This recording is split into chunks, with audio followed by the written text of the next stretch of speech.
तो हेलो दोस्तों, आज हम बात करेंगे फिर से एक बार the last man on Earth series के सीजन 3 के अगले एपिसोड के बारे में। पिछली एपिसोड में हमने देखा कि अब लोग माल्बू को छोड़कर निकल पड़े हैं और अब ग्रुप के कैप्टन टैंडी सब लोगों को वॉकी टॉकी से बता रहे हैं कि वह अब सैन फ्रांसिस्को की तरफ बढ़ रहे हैं और कैरल परेशान है कि यह लोग गाड़ियां रोक क्यों नहीं रहे जबकि उसे पेशाब करना है। दूसरी गाड़ी में मेलिसा और टॉड है, लेकिन टॉड अपने दूसरे गर्लफ्रेंड से वॉकी टॉकी से बात करता है लेकिन वह उसे सुन नहीं रही है क्योंकि वह सो चुकी है। लेकिन कार ऑटो ड्राइविंग मोड पर है और जब उसे होश आता है तो वह देखती है कि लुइस और एरिका की गाड़ी में कोई समस्या आ गई है, लेकिन गैल की कार उसे पीछे छोड़कर ऑटो मोड में भाग जाती है और यह देखकर अब गैल गुस्सा करती है। लेकिन लुइस की मदद करने मैकेनिकल टैंडी आता है और उसे पता चलता है कि गाड़ी को बुखार होने के कारण उसका माथा गर्म हो चुका है जिससे उसे झटका भी लगता है और अब टैंडी का कहना है कि वो उसे फिर से नहीं देखना चाहता। दूसरी तरफ टॉड और गैल दिखाई देते हैं और टॉड यह भी देखता है कि गैल ने गॉर्डन के पुतले को भी साथ लाया है,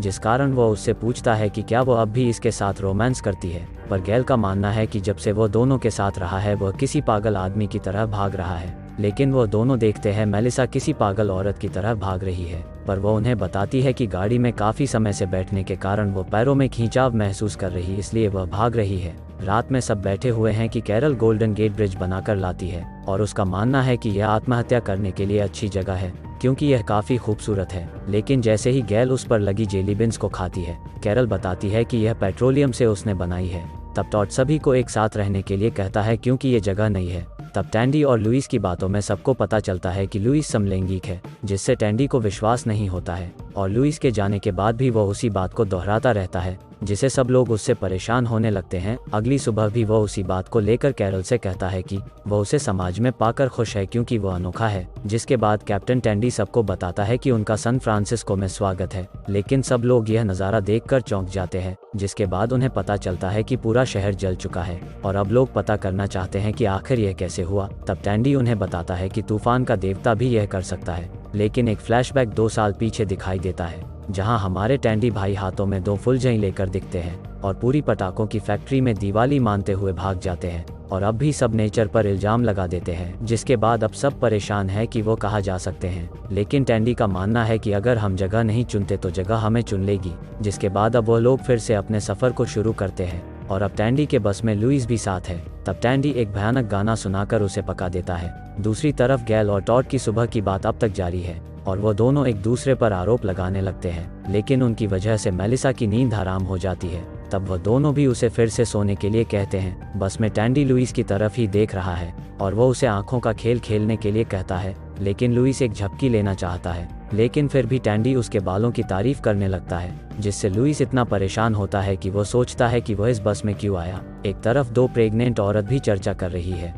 तब कैरल एरिका को एसी बढ़ाने के लिए कहती है, पर उसका कहना है कि तापमान ठीक है। लेकिन दोनों की बहस में एरिका उसे फूल करती है, जिससे गाड़ी में समस्या हो जाती है। जिसके बाद अब टॉड की गाड़ी में बचे हुए लोग बैठते हैं क्योंकि वो सब टैंडी की बातों से पागल नहीं हो सकते। लेकिन टॉड की गाड़ी शुरू ही नहीं होती, जिस कारण सबको न चाहते हुए भी टैंडी की बस में उन्हें आना पड़ता है, जिससे टैंडी खुश है। सब साथ में एक ही बस में आने से उसे ऐसा महसूस होता है कि वह किसी पिकनिक पार्टी पर जा रहे हैं। लेकिन कुछ दूर की दूरी पर बस भी रुक जाती है क्योंकि गैस खत्म हो चुकी है और अब सफर पैदल शुरू हो चुका है। लेकिन गाना अब भी जारी है, लेकिन सब उसे शांत रहने को कहते हैं और सब लोग देखते हैं कि गैल की कार अब भी ऑटो मोड पर भाग रही है। लेकिन थोड़ी देर चलने के बाद उन्हें एक पुराना रेस्टोरेंट दिखाई पड़ता है। अंदर आने के बाद लुइस सबसे पहले वो कहा जाए इसके बारे में एक प्लान बनाने के लिए कहता है। जिसके बाद प्लान को बनाते वक्त टॉड का कहना है कि वह टाम्पा जा सकते हैं, लेकिन एरिका बताती है कि वह यहाँ से काफी दूर है, उससे वह वैंकूवर जाना पसंद करेगी। पर कैरल एरिका से सहमत नहीं है।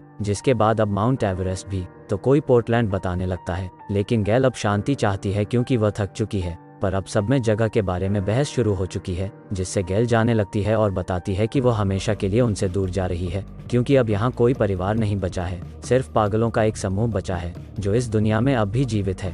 बाहर जाते समय टॉड उसे रोकने की कोशिश करने लगा है और कैरल उसे अच्छी नींद लेने के लिए कहती है और सुबह इस बारे में बात करने के लिए भी कहती है। तभी मेलिसा ऊपर की तरफ दीवार पर दिखाई देती है और वह सबको कुछ दिखाना चाहती है। तब गैल टॉड को उसे नीचे लाने भेजती है। तब टॉड सबको आवाज देकर वहां बुलाता है और सब लोग दूर की तरफ रात में एक रोशनी देखने लगते हैं। तब सब लोग वहां जाकर यह देखकर हैरान है कि एक खूबसूरत बिल्डिंग जैसे उनका ही इंतजार कर रही है। तब सब लोग इतने हैरान हैं कि लिफ्ट तो शुरू ही पर उसमें संगीत भी बजता है। पहली मंजिल पर आते ही सबसे पहले फ्रिज चेक करता है और पिज्जा पाकर वो टॉड को सरप्राइज करता है, जिसके बाद अब लोग खुश है कि उन्हें फिर से एक घर मिल चुका है, जिस वजह से वो जश्न मनाने लगते हैं। सुबह सब लोग टैंडी की आवाज़ से उठ जाते हैं और देखते हैं कि वह बच्चों की तरह शोर मचाते हुए गाड़ी को यहाँ वहाँ भगा रहा है। तब वह उन्हें बताता है कि यह इमारत 5 मंजिला है, जिसके बाद अब लोग इमारत की अलग अलग मंजिल को बांट लेते हैं और अब गैल अकेली रहने वाली है, जिससे टॉड परेशानी में दिखाई देने लगता है। पर वह यह दिखाने की कोशिश करने लगता है कि वो और मेलिसा 5वीं मंजिल पर काफ़ी खुश है।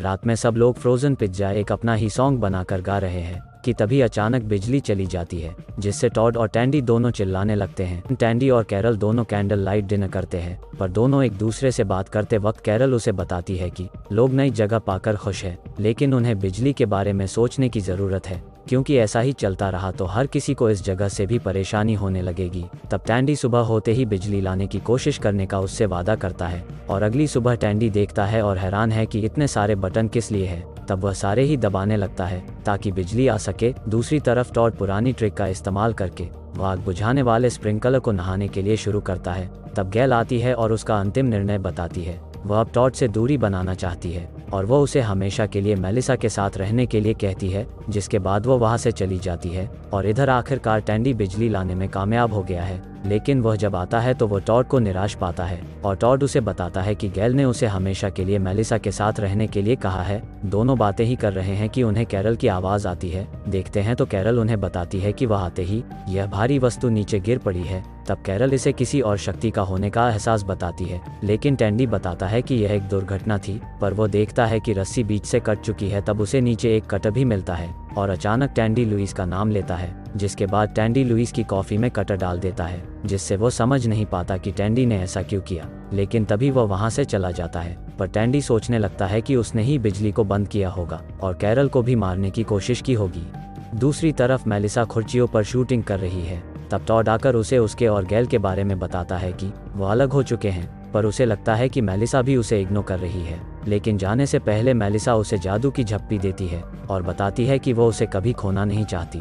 दूसरी ओर रात में डिटेक्टिव टैंडी अब लुइस पर नज़र रख रहा है। उस पर नज़र तब भी रखता है जब वह हल्का होता है, जिससे लुइस उससे परेशान होने लगता है। दोनों दोस्त नहाते समय टॉड खुश दिखाई पड़ता है और वह अपने दोस्त को बताता है मेलिसा से वो अब अच्छी तरह से जुड़ गया है। तब वह यह भी बताता है कि वो अपना साबुन भूल गया है। तो एक सेकंड लेते हुए टैंडी आगे पीछे ऊपर नीचे हर जगह साबुन लगाने के बाद अपने दोस्त को साबुन दे देता है। और आपके साथ मैं भी हैरान हूँ कि टॉड इसे चेहरे पर लगा रहा है, लेकिन तभी स्प्रिंकलर से पानी आना बंद हो जाता है। तो अब गुस्से में टैंडी सीधा लुइस के पास आता है और उस पर आरोप करता है कि वह इस इमारत से या यहाँ पर किसी से कोई परेशानी है तो अभी बताए। लेकिन लुइस बताता है कि उसे किसी से कोई समस्या नहीं है। फिर भी टैंडी उसे यहाँ से जाने के लिए कहता है, लेकिन तभी कैरल आती है और बताती है कि लुइस ने कुछ भी नहीं किया है, जिसके बाद वह वहाँ से चली जाती है। बाद में वह कैरल को पूछता है कि उसने ऐसा क्यों किया। तब कैरल बताने लगती है कि उसका हमेशा से एक सपना रहा है कि उसका एक परिवार हो, एक छोटा सा घर हो, ना कि कोई बड़ी इमारत, बस एक दोनों के लिए घर।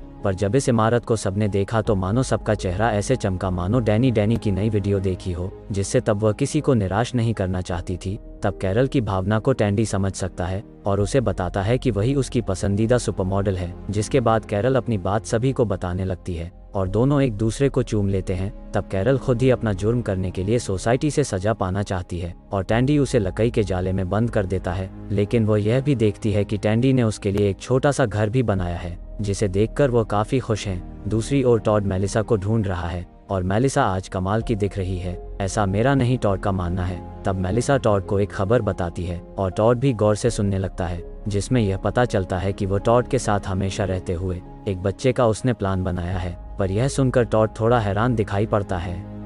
और इसी के साथ यह एपिसोड खत्म होते हैं। बने रहने के लिए लाइक करें और चैनल को सब्सक्राइब। तो मिलते हैं अगले वीडियो में। Thank you.